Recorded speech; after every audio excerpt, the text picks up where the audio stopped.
नाज़रीन, प्रोग्राम में आपको खुशामदीद कहते हैं। आप देख रहे हैं कैपिटल वन टीवी और मैं हूं आपका मेज़बान नवीद सती। और मेरे साथ मौजूद है पहले की तरह आप जानते हैं कि आज़ाद कश्मीर की सियासत में बड़ी डेप्थ में उनकी स्टडी होती है आमिर महबूब साहब, जो कि सीनियर सहाफ़ी हैं, तजज़ियाकार हैं। बात करेंगे एक तरफ तो आज़ाद कश्मीर हुकूमत के हालात जब से हम 25 जुलाई के बाद से देख रहे हैं, उससे पहले से देख रहे हैं, तो साजिश की तो बात की जा रही है कि कभी पार्टी के अंदर से साजिश हो रही है, 3 बड़े ग्रुप सामने आ जाते हैं, कभी अपोजिशन की तरफ से बात आती है। तो अभी भी बात हो रही है कि आज़ाद कश्मीर हुकूमत के ख़िलाफ़ साजिश जो है वो आखिरी मराहिल में है और किसी भी वक्त सरप्राइज़ हो सकता है। अब इस पे बात करेंगे। और फिर आल पाकिस्तान कॉन्फ्रेंस भी एक हुई और उसमें देखने में ज़रा आया कि आज़ाद कश्मीर में और तरह का रद्द-ए-अमल होगा पार्टीज़ का। ओवरसीज़ में जहाँ पर तीनों 4 बड़ी पॉलिटिकल पार्टीज़ पीटीआई, नून लीग, पीपल्स पार्टी, वहाँ पर और रद्द-ए-अमल होगा। और पाकिस्तान में हम देख रहे हैं कि उनका लॉन्ग मार्च के हवाले से अलग से रद्द-ए-अमल है, उस पर भी ये बात करेंगे। आमिर साहब, बहुत शुक्रिया। सबसे पहले जानना चाहेंगे कि आज़ाद कश्मीर हुकूमत की बात की जा रही है कि बहुत बड़ी अब साजिश आखिरी मराहल में है, तो ये तो साजिश हम देखते हुए आ रहे हैं कि वाकई कि मराहल में आखिरी मराहल में पहुँच गई है। नवीद साहब, एक तो ये मैं समझता हूँ कि शायद सियासत अभी आखिरी मराइल में साजिश नहीं है, सही ताई मरहला है, शायद वो मुकम्मल हो चुका है और लोग ज़हनी तौर पे किसी के साथ चलने और किसी के साथ ना चलने का फैसला कर चुके हैं। इमरान खान साहब ने सरदार मोहम्मद अफजल क़य्यूम नियाज़ी साहब को वज़ीर आज़म आज़ाद कश्मीर नामज़द किया था। उस वक्त उनका ये ख्याल था कि शायद बैरिस्टर सुल्तान महमूद चौधरी और सरदार तनवीर इलियास, जिन्होंने एक बड़ी इन्वेस्टमेंट की हुई थी पार्टी के ऊपर, तो शायद इन दोनों को ना बनाने से अगर तीसरे को बना लिया जाए तो उसके ऊपर जो है वो ये इत्तेफाक कर लेंगे। तो बेसिकली तो दोनों ही लोगों ने पहले दिन से ही सरदार अब्दुल क़य्यूम नियाज़ी साहब को दिल से कबूल ही नहीं किया और ना ही तावन किया। एक ये ख्याल था क्योंकि बैरिस्टर सुल्तान महमूद चौधरी अपने कैरियर में 10 बार मेंबर असम्बली भी रहे हैं, तो मुख्तलिफ सियासी जमातों से होते हुए आए और उनके हवाले से ये एक इल्ज़ाम था कि शायद वो सियासी वफादारी बदल सकते हैं या वो किसी स्टेज पे वो कर सकते हैं। और ये एक तासर था कि शायद जो सरदार तनवीर इलियास साहब हैं, जो पाकिस्तान तहरीक इंसाफ के जिन्हें बाद में सदर भी बनाया गया, कि वो जो है वो लॉयल्टी के साथ अपनी पार्टी के साथ चलते रहेंगे। तो अब जिस नहज पे बात चल रही है और जिस अंदाज से बात चल रही है, तो मैं समझता हूँ कि एक तो ये बात है कि पाकिस्तान तहरीक इंसाफ की ये सबसे बड़ी बदकिस्मती होगी कि उनकी जो है वो सियासी जमात जो है उसके सदर सरदार तनवीर इलियास साहब खुद ही अपनी इमरान खान के नामजद वज़ीर आज़म के खिलाफ जो है वो साजिश भी कर रहे हैं और उन्हें किसी सूरत कबूल करने के लिए तैयार नहीं है। और उसके लिए वो तमाम वसाइल और तमाम सियासी हथकंडे, हरबे और सियासत के जितने दाव पेच हैं वो इस्तेमाल करने के लिए तैयार हैं। और इस हवाले से उन्होंने एक आध ग्रुप भी तश्कील दे रखा है जिसमें स्पीकर कानून साज असेंबली और कुछ सीनियर पार्लियामेंटेरियंस भी शामिल हैं। अब इशू ये है कि बैरिस्टर सुल्तान महमूद चौधरी जो सदर आज़ाद कश्मीर हैं,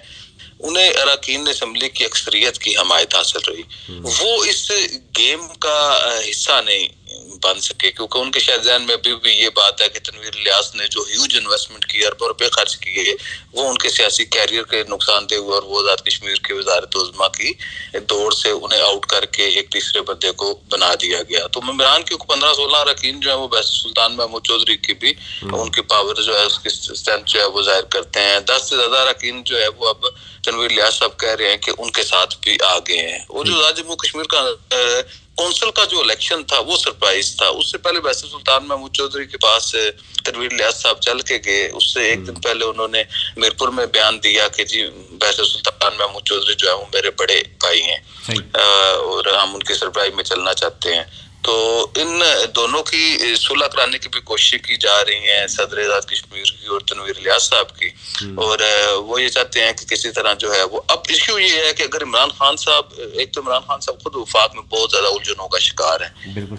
और जिन मसाइल का वो शिकार है उसकी वजह से वो आज़ाद कश्मीर की ना सियासत को टाइम देना चाहते हैं। दूसरा ये बात है, इमरान खान का एक सियासी तर्ज अमल है। आप जो देखें, इमरान खान ने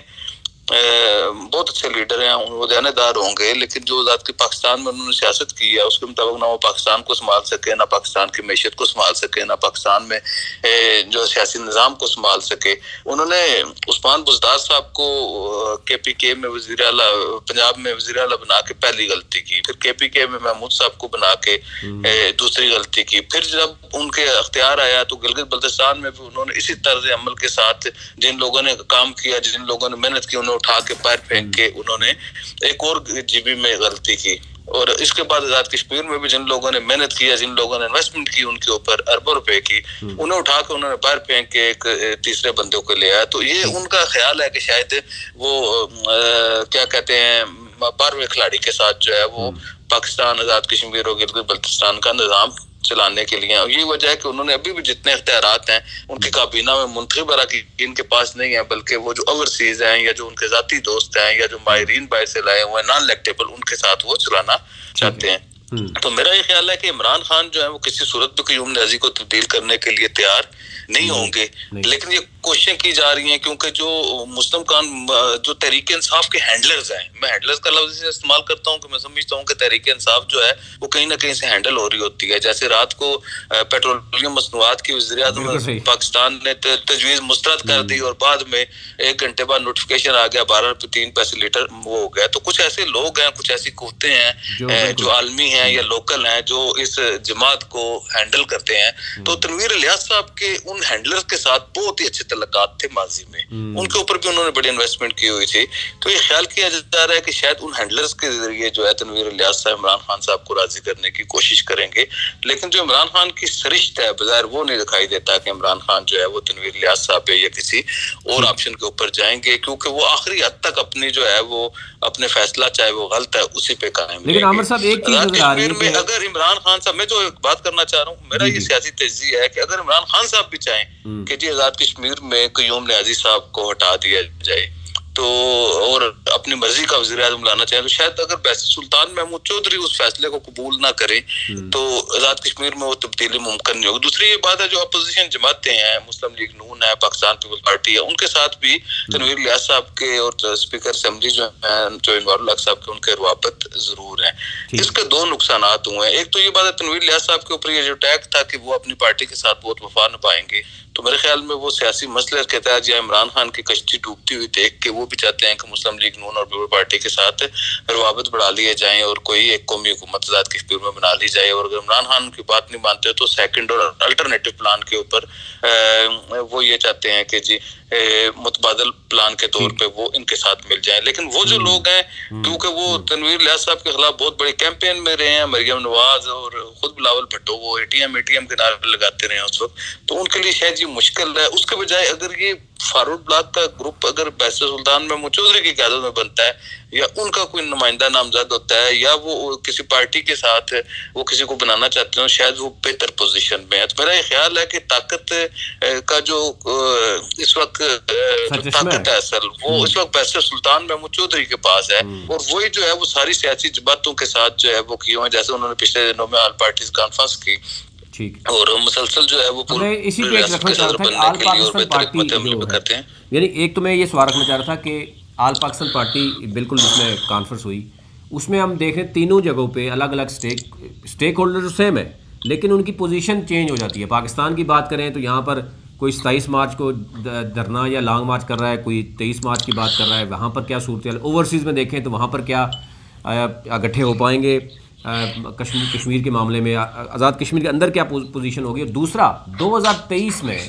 डेफिनेटली ये बात की जा रही है कि कश्मीर में जो लावा पक रहा है 2023 में, बाकी तो चारों सूबों की बात की जा रही है, गिलगित बल्तिस्तान की बात की जा रही है कि हो सकता है उसको भी अबूरी सेटअप बना के वो भी इलेक्शन साथ हो जाए, लेकिन आज़ाद कश्मीर की सूरत हाल क्या होगी अगर यहाँ पर तब्दील होता है, सेंटर में कोई पावर शिफ्ट होती है तो। देखिए, एक तो ये बात है कि आज़ाद कश्मीर की सूरत हाल जो है उसका कंपैरिजन पाकिस्तान के साथ नहीं किया जा सकता। मासवाए जो पाकिस्तान में हुकूमत होती है वो आज़ाद कश्मीर में हुकूमत बना लेते हैं। अगर पाकिस्तान में तहरीक इंसाफ की हुकूमत थी, इस वजह से आज़ाद कश्मीर में तहरीक इंसाफ की हुकूमत बन गई। जब फारूक हैदर साहब वज़ीर-ए-आज़म बने तो पाकिस्तान में मुस्लिम लीग नून की हुकूमत थी। जब मजीद साहब हुकूमत बने तो उस वक्त पाकिस्तान में पार्टी की हुकूमत थी। तो मासवाए इन हुकूमतों का ये जब आते हैं होते हैं तो अपनी पार्टी की हुकूमत बनवा लेते हैं, जब जाते हैं तो उनकी पार्टी की हुकूमत निकाल दी जाती है। तो इस तरह भी एक फितरी तौर तौर पे नेचुरल जो उम्र है पाकिस्तान में आज़ाद कश्मीर में तहरीक इंसाफ या अब्दुल क़य्यूम नियाज़ी साहब की हुकूमत की, तो वो साल से ज़्यादा नहीं बनती जो नेचुरल टाइम है। तो मैं समझता हूँ, लेकिन उसके बावजूद आज़ाद कश्मीर में जो सियासत है हमारी, वो बड़ी वज़ादारी रवादारी की सियासत है। आज़ाद कश्मीर में उस तरह की सूरत हाल नहीं है। और बैसिर सुल्तान महमूद चौधरी क्योंकि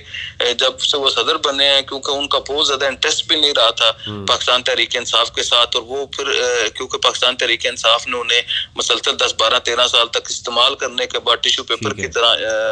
फेंकने की कोशिश की, जिसको पे बैसिर सुल्तान बहुत रंजीदा और दिल बर्दाश्ता थे। तो मेरा ये ख्याल है कि बैसिर सुल्तान महमूद चौधरी ने जब सदारत का मनसब संभाला तो पहले दिन से उनका तर्ज अमल ये रहा कि वो पूरी रियासत के सदर बन के सामने आए हैं। उन्होंने सारी पार्टियों को, अपनी पार्टी में सबको एक आंख से बिल्कुल सही है। कभी कभी वो इमरान खान के विजन की बात कर लेते हैं, लेकिन जो ऑल पार्टीज का फंस हुई, इसके लिए उन्होंने तैयारी कर रखी थी। वो पहले खुद भी जाते रहे हैं, फिर पार्टी के सदर जो यासीन साहब के साथ उनके बहुत ज्यादा तल्लुकात खराब थे, तो उन्होंने उसके साथ भी तल्लुकात ठीक किए। लतीफ अकबर साहब जो है वो हमेशा सियासी मुखालफत करते हैं, जो मजीद कैंप में रहे हैं पार्टी में, और जब वज़ीर आज़म नहीं बने तो लतीफ अकबर साहब का और यासीन साहब का बहुत किरदार था, उनके साथ भी उन्होंने तल्लुकात बेहतर किए। फारूक हैदर साहब के साथ भी उन्होंने तल्लुकात बेहतर किए, शाह गुलाम कादर साहब के साथ भी तल्लुकात बेहतर किए, खालिद इब्राहिम साहब के जो साहबजादे हैं उनके साथ उनके नस्ल दर नस्ल तल्लुकात हैं। तो इस तरह जो है जमात इस्लामी के जो रशीद तराबी साहब हैं, डॉक्टर खालिद साहब, उनके साथ, तो इसी तरह जो है वो बाकी जो दीगर सियासी जमात और स्टेक होल्डर हैं उनके साथ भी किए। लेकिन आज़ाद कश्मीर की सियासत का जो हुस्न है, या जो मैं बैसिर सुल्तान को इस बात का क्रेडिट देता हूँ सदर रियासत की हैसियत से, कि उन्होंने मसला कश्मीर के हवाले से बड़ा स्ट्रॉन्ग सा मौक़िफ़ लिया है। और देखें, सरदार अतीक साहब की सियासत खत्म करने के लिए बैसिर सुल्तान लगे रहे, और बैसिर सुल्तान की सियासत खत्म करने के लिए सरदार अतीक लगे रहे। तो दोनों जनाब आज उस पेज पे हैं। तो आज़ाद कश्मीर के हवाले से, आज़ाद कश्मीर के लिए या मसला कश्मीर के हवाले से, एक तो ये बात है कि आज़ाद कश्मीर की सारी सियासी क़यादत जो है वो मसला कश्मीर के हवाले से एक पेज पे है। यही वजह है कि 24 तारीख को जो इस्लामाबाद में एक रैली निकाली जाएगी मसला कश्मीर को आलमी सतह पर उजागर करने के लिए और कश्मीरियों के हक खुदरादियत दिलाने के लिए, जो बुनियादी तौर पर पहली रैली होगी, उसमें Pakistan Tehreek Insaf, Pakistan Peoples Party, Muslim League Nawaz, Jammu Kashmir People Party, Muslim Conference, Jamaat Islami समेत तमाम सियासी जमातें जो है उसमें इकट्ठी होंगी। और ये बहुत दिलचस्प बात है कि 27 तारीख को यही जमातें इसी जगह के ऊपर लॉन्ग मार्च करेंगी तहरीक इंसाफ के खिलाफ पाकिस्तान की हुकूमत में। तो ये आज़ाद कश्मीर की सियासत का और पाकिस्तान की सियासत में डिफरेंस है, और ये डिफरेंट है, डिफरेंस है कि ये जो वो है तो इसकी वजह से है। लेकिन ये बात है क्योंकि हमारे यहाँ मैच्योर सियासी लीडरशिप है पाकिस्तान के मुकाबले में, और हमारे सियासी क़यादत जो है वो एक दूसरे का गिरबान पकड़ने और गालियां देने पे यकीन नहीं रखते, एक दूसरे को फैसिलिटेट करने और समझने की करते हैं। दूसरी ये बात है, ये पाकिस्तान के आइन का हिस्सा नहीं है, तो इस हवाले से अलग-अलग सियासी लिखता है कि सियासी जमातें मसला कश्मीर के हवाले से एक जिसके आज़ाद कश्मीर की सियासत पे बड़े गहरे असरात पड़ेंगे। मैं हमेशा कहता हूँ कि अगर आज़ाद कश्मीर को मॉडल स्टेट बनाया जाए, सोशल स्टेट बनाया जाए पहले, तो छोटे होने की वजह से उसके असरात पाकिस्तान पे पड़ेंगे, और यही पाकिस्तान वाले कश्मीर से लें तो पाकिस्तान में बहुत बेहतरी आ जाएगी। बहुत शुक्रिया आमिर महबूब साहब, बहुत शुक्रिया आमिर महबूब साहब। हमने इस हवाले से बड़ी डिटेल में गुफ्तगू की कि आज़ाद कश्मीर की जो सियासत है, स्पेशली अगर हम बात करें कि जी 25 जुलाई से पहले से लेकर यानी 2021 के आगाज़ से आपने देखा होगा कि अब तो 2022 आ गया, तो उसके बाद से ही आज़ाद कश्मीर की सियासत में इलेक्शन में आने से पहले ही मुख्तलिफ़ तरह के ग्रुप्स सामने आए, फिर मुस्लिम लीग नून की तरफ से जो कुछ कहा गया, पीपल्स पार्टी, और हमें इलेक्शन के दौरान भी बड़े एक दूसरे के ख़िलाफ़ खुल के बयानात भी हुए, फिर बन गई हुकूमत, बन गई तहरीक इंसाफ की, फिर वज़ीर आज़म का मामला चला, और उस वक़्त से साजिशें चल रही हैं अभी तक। अब लेकिन 25 जुलाई से लेकर अगर आप देखें तो जो है वो मार्च आने को है, तो 7 माह में यही मज़ीद तूल पकड़ता हुआ नज़र आता है कि जनाब